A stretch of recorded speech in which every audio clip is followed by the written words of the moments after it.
ಯಾವಾಗ ರಾಜಕೀಯ ಬಂದಾಗ ನೋಡೋಣ. MLA ಎಲೆಕ್ಷನ್ 2023 ನೋಡಿದೇವ್ ನಾವು. ನಿಂಬಲ್ಲಿ ಎಷ್ಟು ದಮ್ಮಿತ್ತು ನೀವು ನೋಡಿದ್ರೆ, ನಮ್ ದಮ್ ಎಷ್ಟಿತ್ತು ನಾವು ನೋಡಿದೆ ಗೊತ್ತಾ. ನಾನು ಶಾಸಕನಿದ್ದೀನಿ, ನಾನು ಒಪ್ಕೋತೀನಿ. ನನ್ನ ಕೈಲಿಂದ ಕೂಡ ನಾನು ಕೇರ್ಲೆಸ್ ಆಗಿರ್ಬೋದು ಅಂತ ಒಪ್ಕೋತೀನಿ. ಇಲ್ಲಿ ಶಾಸಕರಿದ್ದಾರ, ಊರಾಡಳಿತ ಅಧಿಕಾರಿಗಳಿಗೆ ಬ್ಲೇಮ್ ಮಾಡಿ ಹೆಸರು ಖರಾಬ್ ಮಾಡ್ಬೇಕಂತ ಅವ್ರ ಮತ್ತೆ ಒಂದೇ ಇದೆ ಗೊತ್ತಾ. ವಿಶೇಷವಾಗಿ ಕಾಂಗ್ರೆಸ್ಸಿನ ಏನು ಸದಸ್ಯರು, ಅಧ್ಯಕ್ಷ, ಉಪಾಧ್ಯಕ್ಷ ಅವ್ರು ಯಾವುದು ಕೂಡ ಡೆವಲಪ್ಮೆಂಟ್ ಬೇಕಾಗಿಲ್ಲ. ಪಾರ್ಟಿ ಪಕ್ಷ ನಾವು ನೋಡ್ಕೊತಾ ಕುಂತರ ಹುಮ್ನಾಬಾದ್ ಡೆವಲಪ್ಮೆಂಟ್ ಆಗ್ಲಕ್ಕ ಸಾಧ್ಯ ಇದೆ. ಅಧಿಕಾರಿಗಳ ಜೊತೆಗೆ ಪಂಪ್ ಹೌಸ್ಗೆ ಶಾಸಕ ಸಿದ್ದು ಪಾಟೀಲ್ ಭೇಟಿ ಪರಿಶೀಲನೆ. ಹುಮ್ನಾಬಾದ್ ಪಟ್ಟಣದಲ್ಲಿ ಸುಮಾರು ದಿನಗಳಿಂದ ಶುದ್ಧ ಕುಡಿಯುವ ನೀರು ಪೂರೈಕೆಯಾಗುತ್ತಿಲ್ಲ ಎಂಬ ದೂರುಗಳು ಸುಮಾರು ದಿನಗಳಿಂದ ಕೇಳಿ ಬಂದಿದ್ದು, ಈ ಕುರಿತು ಬಿಜೆಪಿ ಜೆಡಿಎಸ್ ಸದಸ್ಯರು ಅಧ್ಯಕ್ಷ ಉಪಾಧ್ಯಕ್ಷರ ವಿರುದ್ಧ ಪ್ರತಿಭಟನೆ ಕೂಡ ನಡೆಸಿದರು.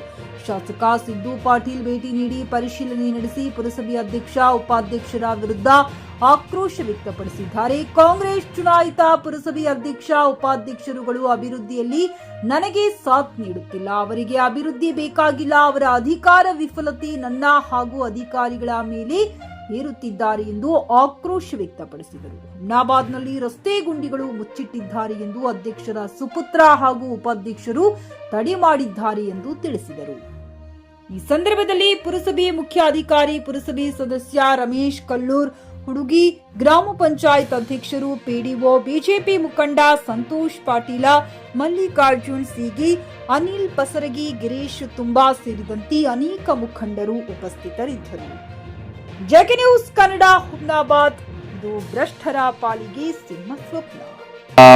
ಹುಮ್ನಾಬಾದಿಗೆ ಕಳ್ಸ್ಲಕ್ ಆಗ್ತಾ ಇಲ್ಲ ಅಂತ ಹೇಳಿದಾಗ ಅವ್ರನ್ನೇ ಬೇಗನೆ ಮತ್ತ ಸಿಒರಿಗೆ ಮತ್ತ ನಮ್ಮ ಪಿಡಿಒರಿಗೂ ಕೂಡ ನಾನು ಸಂಪರ್ಕಿಸಿ ಹೇಳಿದಾಗ ಅವರು ಕೂಡ ಸೂಚನೆ ಕೊಟ್ಟು ಬೇಗನೆ ಮಾಡಿ ಮತ್ತ ಹುಮ್ನಾಬಾದ್ ಜನತೆಗೆ ನೀರು ಕುಡಿಸೋಂತ ಕಾರ್ಯ ಮಾಡ್ಬೇಕಂತ ಹೇಳಿದಾಗ ಅವಾಗಿಂದ ಅವಾಗೆ ನಮ್ದ ಕಲಬುರ್ಗಿಗೆ ಏನ್ ಖರಾಬ್ ಆಗಿತ್ತು ಅದು ಪಂಪು, ಆ ಪಂಪ್ ಅನ್ನು ಕೇಳಿಸಿ ಒಂದು 3 ದಿವಸ 4 ದಿವಸ ಆಮೇಲೆ ರಿಪೇರಿ ಮಾಡ್ಕೊಂಡು ಸುಮಾರು 8 ದಿವಸ ಹುಮ್ನಾಬಾದ್ ಜನತೆಗೆ ನೀರು ಇದ್ದಿಲ್ಲ.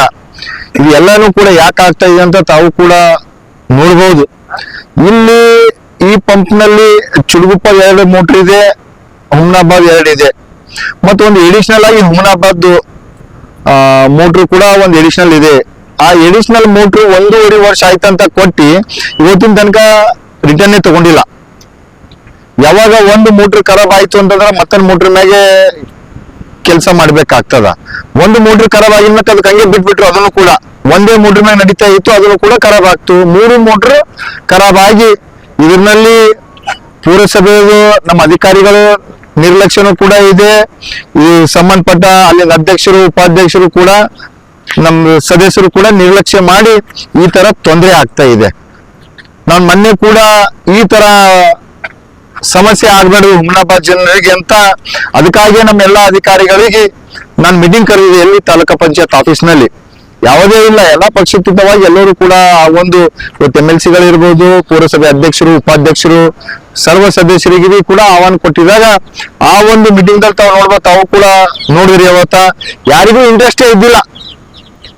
ನಾ ಚುಡುಗುಪ್ಪ ಅಧ್ಯಕ್ಷರು ಉಪಾಧ್ಯಕ್ಷರಿಗೆ, ಹಳಕೇಡು ಉಪಾಧ್ಯಕ್ಷರ ಅಧ್ಯಕ್ಷ ಉಪಾಧ್ಯಕ್ಷರಿಗೆ ಮತ್ತು ಹುಮ್ನಾಬಾದ್ ಪುರಸಭೆ ಅಧ್ಯಕ್ಷ ಉಪಾಧ್ಯಕ್ಷರಿಗೆ ಯಾವುದೇ ಡೆವಲಪ್ಮೆಂಟ್ ಬಗ್ಗೆ ಅವರಿಗೆ ಬೇಕಾಗಿಲ್ಲ. ತಾವು ನೋಡ್ತಾ ಇದ್ದೀರಿ. ತಾವು ಇನ್ನೊಂದು ನೋಡ್ಬೋದು, ಯಾವಾಗ ಹುಮ್ನಾಬಾದ್ ನಲ್ಲಿ ಒಂದು ದೊಡ್ಡ ಮೊತ್ತದಂತ ಅಮೃತ್ ಯೋಜನೆ 2 ಒಂದು ಗುದ್ದಲಿ ಪೂಜೆ ಕಾರ್ಯಕ್ರಮದಲ್ಲಿ ಇವತ್ತು ಕಾಂಗ್ರೆಸ್ ಸರ್ಕಾರ ಇದೆ ರಾಜ್ಯದಲ್ಲಿ. ಹುಮ್ನಾಬಾದ್ ಪುರಸಭೆಯಲ್ಲಿ 3 ಪುರಸಭೆಗಳಲ್ಲಿ ಕಾಂಗ್ರೆಸ್ದೇ ಬಾಡಿ ಇದೆ. ಈ ಒಂದು ಸಮಾರಂಭದಲ್ಲಿ ಜಿಲ್ಲಾ ಉಸ್ತುವಾರಿ ಸಚಿವರಾಗಿ ಉದ್ಘಾಟಕರಾಗಿ ಬಂದಿದ್ರು. ಘನ ಉಪಸ್ಥಿತಿ ನಮ್ಮ ಜಿಲ್ಲೆಯವರೇ ಆದಂತ ರಹೀಂ ಖಾನ್ ಅವರು ಪೌರಾಡಳಿತ ಸಚಿವರು ಇದ್ದಾರೆ. ಇವತ್ತು ಆ ಒಂದು ಕಾರ್ಯಕ್ರಮದಲ್ಲಿ ಕೂಡ ಈ ಕಾಂಗ್ರೆಸ್ಸಿನ ಏನ್ ಅಧ್ಯಕ್ಷ ಉಪಾಧ್ಯಕ್ಷರು ಸದಸ್ಯರುಗಳಿದ್ದರು ಅವಾಗೂ ಕೂಡ ಬಹಿಷ್ಕಾರ ಮಾಡಿದಾರ. ನನಗೆ ಯಾಕೆ ಅದು ಗೊತ್ತಾಗ್ತಾ ಇಲ್ಲ. ಏನ್ ಹುಮ್ನಾಬಾದ್ ಅಭಿವೃದ್ಧಿ ಆಗಬೇಕು ಆಗಬಾರ್ದು ಅಂತ ತಿಳಿತಾ ಇಲ್ಲ. ಇದೊಂದು ಪುಣ್ಯ ಕೆಲಸ ಇದೆ, ನೀರು ಕುಡಿಸೋದಂತ ಪುಣ್ಯ ಕೆಲಸ ಇದೆ ಗೊತ್ತಾ. ದಣಿದವರಿಗೆ ನೀರು ಕುಡಿಸೋದೇ ಒಂದ್ ಟೈಮಿಗೆ ಊಟ ಇಲ್ಲತಿ ನಡೀತದ. ಇವತ್ತು ದಣಿದವರಿಗೆ ನೀರು ಕುಡಿಸೋಂತ ಕಾರ್ಯ ಮಾಡ್ಕೊಂಡು ಹೋಗ್ಬೇಕಂತ ಇವತ್ತು ನಾವೆಲ್ಲ ಶ್ರಮ ಪಟ್ಟಿ 165 ಕೋಟಿ ರೂಪಾಯಿ ನಾವು ಅನುದಾನ ತಂದು ಆ ಕೆಲಸ ಪ್ರಾರಂಭ ಮಾಡಕ್ ಹೋದ್ರೆ ಅವ್ರಿಗೆ ಅದನ್ನು ಕೂಡ ಬೇಕಾಗಿಲ್ಲ. ತಾವ್ ಇಲ್ಲೇ ನೋಡ್ಕೊಂಡು ಹೋಗ್ಬೋದು. ಇವತ್ತು ಅವ್ರ ನತ್ತೆಗೆ ಏನಿದೆ ಅಂತಂದ್ರೆ ಇಲ್ಲಿ ಶಾಸಕರಿದ್ದಾರ, ಊರಾಡಳಿತ ಅಧಿಕಾರಿಗಳಿಗೆ ಬ್ಲೇಮ್ ಮಾಡಿ ಹೆಸರು ಖರಾಬ್ ಮಾಡ್ಬೇಕಂತ ಅವ್ರ ನತ್ತೆ ಒಂದೇ ಇದೆ ಗೊತ್ತಾ. ಇವತ್ತ ನಾನು ಶಾಸಕನಿದ್ದೀನಿ, ನಾನು ಒಪ್ಕೋತೀನಿ, ನನ್ನ ಕೈಲಿಂದ ಕೂಡ ನಾನು ಕೇರ್ಲೆಸ್ ಆಗಿರ್ಬೋದು ಅಂತ ಒಪ್ಕೋತೀನಿ. ಆದ್ರೆ ಇವತ್ತೇನು ಅವ್ರವ್ರಂತ ಇಂಡಿಪೆಂಡೆಂಟ್ ಬಾಡಿ ಇದೆ ಪುರಸಭೆ ಅಂತಂದ್ರ, ಅವ್ರವರ ಒಂದು ಅಧಿಕಾರ ಇದೆ. ಅಧ್ಯಕ್ಷರಿಗೆ, ಉಪಾಧ್ಯಕ್ಷರಿಗೆ, ಗೌರವಿತ ಸದಸ್ಯರುಗಳಿಗೆ ಗೊತ್ತಾ. ಇವತ್ತು ಶಾಸಕರು, MP, ಮಿನಿಸ್ಟರ್ಗಳು ಏನ್ ಕರ್ತವ್ಯ ಇರ್ತದ ಅಂತಂದ್ರ ಅಲ್ಲಿಂದ ಪುರಸಭೆ ನಮಗ್ ಮಾಹಿತಿ ಕೊಟ್ಟಂದ್ರ ನಮ್ಗೆ ಇದು ತೊಂದರೆ ಇದೆ, ನಮ್ಗೆ ಈ ಕೆಲಸ ಆಗ್ಬೇಕಂತ ಅಂದಾಗ ಮಾತ್ರ ನಾವೆಲ್ಲ ಕೂಡ ಕೆಲಸ ಮಾಡ್ಕೊಳ್ಳುವಂತ ಕಾರ್ಯ ಮಾಡ್ಕೊಂಡು ಹೋಗ್ಬೇಕು. ಇವತ್ತ ಪಾರ್ಟಿ ಪಕ್ಷ ನಾವು ನೋಡ್ಕೊತ ಕುಂತರ ಹುಮ್ನಾಬಾದ್ ಡೆವಲಪ್ಮೆಂಟ್ ಆಗ್ಲಕ್ಕ ಸಾಧ್ಯ ಇದೆ. ಯಾವಾಗ ರಾಜಕೀಯ ಬಂದಾಗ ನೋಡೋಣ. MLA ಎಲೆಕ್ಷನ್ 2023 ನೋಡಿದೇವ್ ನಾವು. ನಿಂಬಲ್ಲಿ ಎಷ್ಟು ದಮ್ಮಿತ್ತು ನೀವು ನೋಡಿದ್ರೆ, ನಮ್ ದಮ್ ಎಷ್ಟಿತ್ತು ನಾವು ನೋಡಿದೇವೆ ಗೊತ್ತಾ.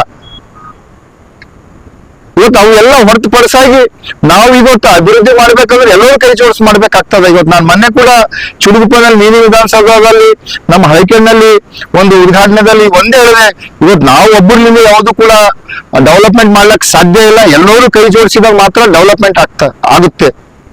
ಇವತ್ತೇನು ಹುಮ್ನಾಬಾದ್ ಇರ್ಬೋದು, ಹೈಕೇಡ್ ಇರ್ಬೋದು, ಚುಡುಗುಪ್ಪ ಇರ್ಬೋದು, ಅವ್ರು ಯಾವುದು ಕೂಡ ಪುರಸಭೆ ಅಧ್ಯಕ್ಷರು, ಉಪಾಧ್ಯಕ್ಷರು, ಅಲ್ಲಿನ ಸದಸ್ಯರಿಗೆ ಏನು ವಿಶೇಷವಾಗಿ ಕಾಂಗ್ರೆಸ್ಸಿನ ಏನು ಸದಸ್ಯರು, ಅಧ್ಯಕ್ಷ, ಉಪಾಧ್ಯಕ್ಷರು ಅವ್ರಿಗೆ ಯಾವುದು ಕೂಡ ಡೆವಲಪ್ಮೆಂಟ್ ಬೇಕಾಗಿಲ್ಲ. ಇವತ್ತು ನೀರಿನ ಒಂದು ಮೀಟಿಂಗ್ ಕರಿತೀವಿ ನಾವು ಶಾಸಕರಾಗಿ, ಆ ಮೀಟಿಂಗ್ ನಲ್ಲಿ ಅವ್ರು ಬರಲ್ಲ ಅಂತಂದ್ರೆ ಅವ್ರಿಗೆ ಏನು ಇಲ್ಲ ಡೆವಲಪ್ಮೆಂಟ್ ಆಗ್ಬಾರ್ದು, ಜನರಿಗೆ ಯಾವುದೇ ಸೌಲಭ್ಯಗಳು ಸಿಗಬಾರ್ದು. ಇನ್ನೊಂದು ಮಾತು ಹೇಳಕ್ ಇಚ್ಛೆ ಪಡ್ತೀನಿ. ಹುಮ್ನಾಬಾದ್ ನಲ್ಲಿ ರೋಡ್ನಾಗ ಗುಂಡಿಗಳು ಬಿದ್ದು, ತೆಗ್ಗು ಬಿದ್ದು, ನಾನು ಸಂಬಂಧಪಟ್ಟ CO ಮತ್ತ ಜೈಗೆ ಹೇಳಿ ಆ ಗುಂಡಿಗಳು ಮುಚ್ಚಂತ ಕಾರ್ಯ ಮಾಡ್ಕೊಂಡು ಹೋಗ್ತಾ ಇದ್ರು. ಅಲ್ಲಿನ ಕಾಂಗ್ರೆಸ್ ಮುಖಂಡರು ಏನ್ ಹೇಳ್ತಾರ, ಅವ್ಯಾಕೆ ನೀವು ಮುಚ್ಚಲತ್ತೀವಿ, ನಾವು ನಿನಗೆ ಪರ್ಮಿಷನ್ ಕೊಟ್ಟಿಲ್ಲ ಅಂತಂದ್ರೆ ಇವ್ರದ್ದು ಎಷ್ಟರ ಮಟ್ಟಿಗೆ ಇವರಿಗೆ ಪಟ್ಟಣದ ಮ್ಯಾಗೆ, ಊರಿನ ಮ್ಯಾಗೆ ಇದು ಇದೆ ಅಂತ ತಾವು ನೋಡ್ಬೋದು ಇವತ್ತ. ಯಾಕಂತಂದ್ರೆ ಅದು ಗುಂಡಿಗಳು ಬಿಡಬೇಕು, ಆ ಗುಂಡಿಗಳು ಬಿತ್ತು ಅಂತಂದ್ರೆ ಮಾಡಿಲ್ಲ ಅಂತಂದ್ರೆ ಅಲ್ಲಿ ಯಾರ ಒಂದು ಶಾಸಕರ ಹೆಸರು ಹಾಳು ಮಾಡ್ಬೇಕು, ಪುರಸಭೆದವ್ರ ಹೆಸರು ಹಾಳು ಮಾಡ್ಬೇಕು ಅಂತ ಅವ್ರ ನತ್ತೆಗೆ ಒಂದೇ ಇರುತ್ತೆ. ಮೊನ್ನೆ ಅಮೃತ್ ಯೋಜನೆ ಕೆಲಸ ನಡೀತಾ ಇದೆ.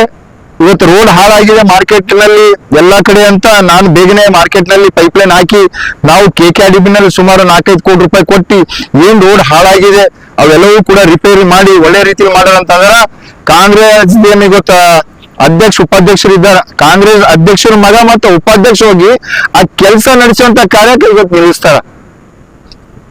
ನಿಂದಿಸ್ ಕೆಲಸ ಅವ್ರು ಕೇಳತ್ತಾರೆ ಯಾಕ ಅಂತಂತಂದ್ರೂ ಏನೂ ಇಲ್ಲ, ನೀನ್ ನಿಂದಿಸ್ಬೇಕೆ, ನಮ್ ಮ್ಯಾಗಿನ ಹೈಕಮಾಂಡ್ ಆರ್ಡರ್ ಮಾಡ್ಯಾರ, ನೀವ್ ನಿಂದಿಸ್ಬೇಕು. ಯಾರಪ್ಪಂದ್ರಿ ಇದು ದುಡ್ಡು, ಯಾರಪ್ಪಂದು ಯಾರ ಸರಿಗಿನ್ ಮಾಡ್ಲತ್ತೀವಿ ನಾವು ನೀವೆಲ್ಲರೂ. ನಿಮ್ದು ಮನೆ ನಿಂತ್ಕೊಳ್ಳತ್ತೀರಿ, ನಮ್ಮ ಮನೆ ನಿಂತ್ಕೊಳ್ಳತ್ತಿದ್ದು ಸಾರ್ವಜನಿಕರ ದುಡ್ಡಿದೆ ಗೊತ್ತಿದ್ದು. ಸಾರ್ವಜನಿಕಾಗಿ ನಾವು ಕೆಲಸ ಮಾಡ್ಕೊಂಡು ಹೋಗ್ತಾ ಇದ್ದೇವೆ ಗೊತ್ತಾ. ಎಲ್ಲರಿಗೂ ಕೂಡ ರಾಜಕೀಯ ಮಾಡಿದ್ರು ಅಂತಂದ್ರ ಆ ಜನರು ಬಿಡಲ್ಲ. ಆ ಮ್ಯಾಗಿನ ದೇವರು ಕೂಡ ನೋಡ್ತಾ ಇದ್ದಾನೆ, ಯಾರು ಏನ್ ಮಾಡ್ತಾ ಇದಾರೆ, ಶಾಸಕರು ಏನ್ ಮಾಡ್ತಾ ಇದಾರ, ಅವ್ರು ಯಾರು ಏನ್ ಮಾಡ್ತಾ ಇದಾರೆ, ನಾವ್ ಯಾರೇನ್ ಮಾಡ್ತಾ ಇದ್ದೇವೆ ಅಂತ. ಇವತ್ತು ಇಲ್ಲಿಂದ ತಾವು ನೋಡ್ಕೊಂಡು ಹೋಗ್ಬೋದು. ಇವತ್ತಾಗ ಕಾಂಗ್ರೆಸ್ದೇ ಬಾಡಿ ಇದೆ, ಅವ್ರು ಏನ್ ಮಲ್ಕೊಂಡಿದ್ದಾರೆ ಇವತ್ತಾ. ಅಧ್ಯಕ್ಷರು, ಉಪಾಧ್ಯಕ್ಷರು, ಸರ್ವ ಸದಸ್ಯರಲ್ಲಿಂದು ನಾವು ಯಾವುದೂ ಕೂಡ ಇವತ್ತ ಅವರಾದಂತ ಅಧಿಕಾರ ಇದೆ, ನಾವು ಅದ್ರ ಮೇಲೆ ಇಂಟರ್ಫರೆನ್ಸ್ ಆಗ್ಬಾರ್ದು. ಅವ್ರಿಗೆ ಏನೇ ಸಹಾಯತೆ ಬೇಕಾದ್ರೆ ನಾವು ಮಾಡ್ಬೇಕಂತ ನಾನು ಸುಮ್ಮನೆ ಕೊಡ್ತಿದ್ದೆ, ಮುಂದೆ ಸುಮ್ಮನೆ ಕೊಡ್ರಲ್ಲ. ಈಗ ಇದೇ ತರ ನಡೀತಿತ್ತು ಅಂತಂದ್ರೆ ಸರ್ಕಾರಕ್ಕೆ ನಾನು ಸೂಪರ್ಸೀಡ್ ಮಾಡ್ಲಿಕ್ಕೂ ಕೂಡ ಲೆಟರ್ ಕೊಡ್ತೇನೆ. ಅವ್ರಿಗೆ ಯಾವುದೇ ಮುಲಾಜಿಲ್ಲನೆ ಕ್ರಮ ವಹಿಸ್ಕೊತೈತೆ ಎಲ್ಲಾ ಅಧಿಕಾರಿಗಳು ಕೂಡ ನಾನು ಅದೇ ಹೇಳ್ತಾ ಇದ್ದೀನಿ. ಯಾಕಂದ್ರೆ ನಮ್ದು CO ಕೂಡ ಪಾಪ ಹೊಸೊಬ್ರು ಬಂದಿದಾರ, ಅವರಿಗೂ ಕೂಡ ಏನೋ ಮಾಹಿತಿ ಇಲ್ಲ, ಅವ್ರಿಗೂ ಕೂಡ ಕೇಳ್ಬೋದು ತಾವು, ಅವರಿಗೂ ಕೂಡ ಮಿಸ್ಗೈಡ್ ಮಾಡೋದು ಅಷ್ಟೇ. ಮೊನ್ನೆ ಒಂದು ಬಿಲ್ ತಗೊಂಡ್ ಬಂದು ಹೋಗ್ತಾರ, ಸುಮ್ಮನೆ ಅದು ಕೆಲಸ ಆಗಿಲ್ಲ, ಏನಿಲ್ಲ, 2 ಲಕ್ಷ ರೂಪಾಯಿ ಬಿಲ್ ಒಯ್ದು ಇವ್ರು ಹೇಳ್ಯಾರ ಅವ್ರು ಹೇಳ್ಯಾರ ಅಂತಾರೆ. ಯಾರಪ್ಪಂದ್ರಿ ದುಡ್ಡು, ಸಾರ್ವಜನಿಕ ದುಡ್ಡು ಅದ, ಸಾರ್ವಜನಿಕಾಗಿ ನಾವು ಉಪಯೋಗಿಸ್ ಮಾಡ್ಬೇಕಾಗ್ತದ. ಅದೆಲ್ಲ ಬಿಟ್ಟು ಮನೆ ಮಾಡ್ತಾ ಅಂತ ನಡೆಯಲ್ಲ. ಗ್ರಾಹಕರ ಸ್ಯಾಟಿಸ್ಫ್ಯಾಕ್ಷನ್ ನಲ್ಲಿ ನಂಬರ್ 1 ತೃಪ್ತಿಕರ ದೈಹಿಕವಾದ ಹುಮ್ನಾಬಾದ್ನ SV TVS ಶೋರೂಮ್ ನಿಮಗಾಗಿ ತರುತ್ತಿದೆ ಹೊಸ ಮಾಡೆಲ್ಗಳ ಹೊಸ ಬೈಕ್ಗಳು. ಇಲ್ಲಿ TVS ನ ಸ್ಪೇರ್ ಪಾರ್ಟ್ಸ್ ಹಾಗೂ ಸರ್ವಿಸ್ ಕೂಡ ಲಭ್ಯ. ಹಾಗಿದ್ರೆ ತಡೆಯಾಕೆ ಹಿಂದೆ ಭೇಟಿ ನೀಡಿ, ನಾಗಲಕ್ಷ್ಮಿ ಧಾಬಾ ಹತ್ತಿರ ಗುಲ್ಬರ್ಗಾ ರೋಡ್, ಹುಮ್ನಾಬಾದ್. ಹೆಚ್ಚಿನ ಮಾಹಿತಿಗಾಗಿ ಸಂಪರ್ಕಿಸಿ 8494951009. PUC ಮುಗಿಸಿ ನರ್ಸಿಂಗ್ ಮಾಡಲು ಹಾಗೂ ಫಿಸಿಯೋಥೆರಪಿ ಮಾಡಲು ಇಚ್ಛಿಸುವವರಿಗೆ ಉತ್ತಮ ಅವಕಾಶ. ಹುಮ್ನಾಬಾದ್ನ HKDETಯ Umadevi Patil college of nursing ನಲ್ಲಿ BSc ನರ್ಸಿಂಗ್ ಹಾಗೂ ಡಿಪ್ಲೊಮಾ ನರ್ಸಿಂಗ್ ಕೋರ್ಸ್ ಲಭ್ಯ ಹಾಗೂ Bhimrao Patil college of physiotherapy ನಲ್ಲಿ ಬಿಬಿಟಿ ಮತ್ತು ಎಂಪಿಟಿ ಸ್ನಾತಕೋತ್ತರ ಪದವಿ ಲಭ್ಯವಿದೆ. ಇಲ್ಲಿ ಪ್ರವೇಶ ಪ್ರಾರಂಭವಾಗಿದ್ದು ಉತ್ತಮವಾದ ಕ್ಲಾಸ್ ರೂಮ್, ಅನುಭವವುಳ್ಳ ಅಧ್ಯಾಪಕರಿಂದ ಬೋಧನೆ, ಪ್ರತ್ಯೇಕ ಲ್ಯಾಬ್ಗಳ ವ್ಯವಸ್ಥೆ, ಹೈಟೆಕ್ ಆಸ್ಪತ್ರೆಯೂ ಲಭ್ಯವಿದೆ ಹಾಗೂ ವಿದ್ಯಾರ್ಥಿಗಳಿಗೆ ಪ್ರತ್ಯೇಕ ಹಾಸ್ಟೆಲ್ ವ್ಯವಸ್ಥೆಯೂ ಲಭ್ಯವಿದೆ. ಹಾಗಿದ್ರೆ ತಡೆಯಾಕೆ, ಹಿಂದೆ ಭೇಟಿ ನೀಡಿ. NH65 ರಸ್ತೆ, ವೀರಭದ್ರಗಿರಿ, ಸಿಂದನಗೀರ ಕ್ರಾಸ್, ಹುಮ್ನಾಬಾದ್. ಹೆಚ್ಚಿನ ಮಾಹಿತಿಗಾಗಿ ಸಂಪರ್ಕಿಸಿ ಆಡಳಿತಾಧಿಕಾರಿ ಡಾಕ್ಟರ್ ಸದಾನಂದ ಪತ್ರಿ 9019078988.